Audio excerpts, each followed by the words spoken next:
Nangako ang China na pananatihin ang karamihan sa kung bakit kakaiba ang Hong Kong nang ibigay ang dating kolonya ng Britanya noong 1997.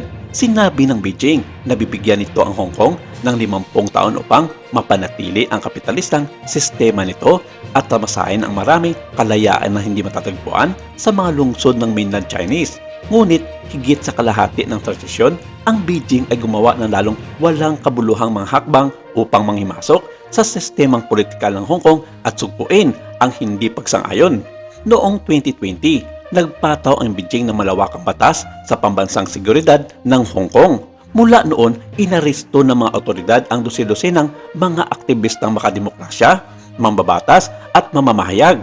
Pinigilan ang mga karapatan sa pagboto at limitadong kalayaan sa mamamahayag at pananalita sa publiko. Noong March 2024, ipinasa ng mga mambabatas sa Hong Kong ang Article 23, isang karagdagang batas sa seguridad na lalong nagpapadipay sa panuntunan ng China sa mga karapatan at kalayaan ng lungsod. Ang mga hakbang na ito ay hindi lamang nagdulot ng pang-internasyonal na pagkundina, ngunit nagtaas din ng mga tanong tungkol sa katayuan ng Hong Kong bilang isang pandaigdigang sentro ng pananalapi at lumabo ang pag-asa ng lungsod ay magiging isang ganap na demokrasya.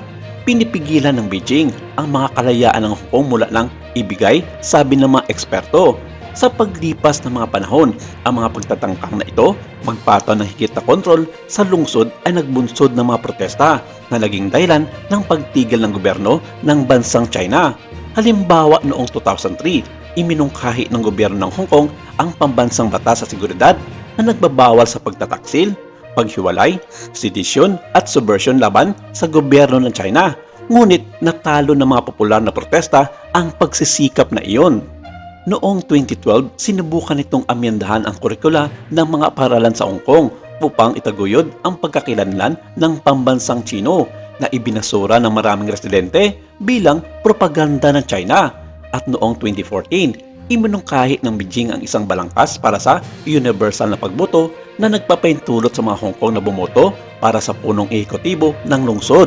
Ngunit mula lamang sa isang maikling listahan ng mga kandidato na inaprubahan ng Beijing.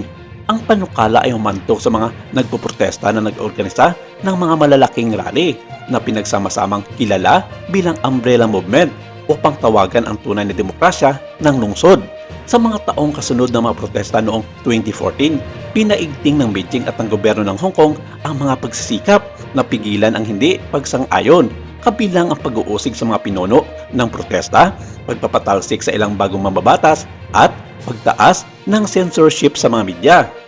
Karamihan sa mga ito ay nilisan ng Hong Kong at pumunta sa iba't ibang dako ng mundo para iwasan ang marahas na paghawak ng China sa mga pro-Hong Kong activists. Pero 10 taon na ang nakakalipas, muling inihayag ng mga ito na balikan ang lupang kanilang sinilangan at ipaglaban ang demokrasya ng Hong Kong sa lahat ng kanilang makakaya.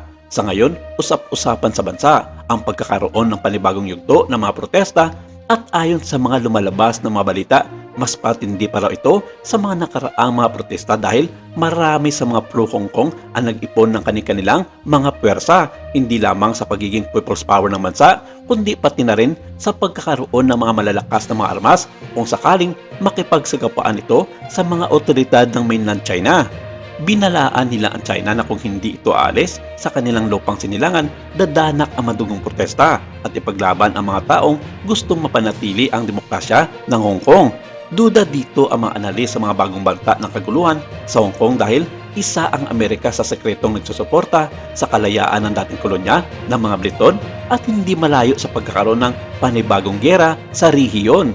Maraming salamat. Ito lang muna ang ating update for today.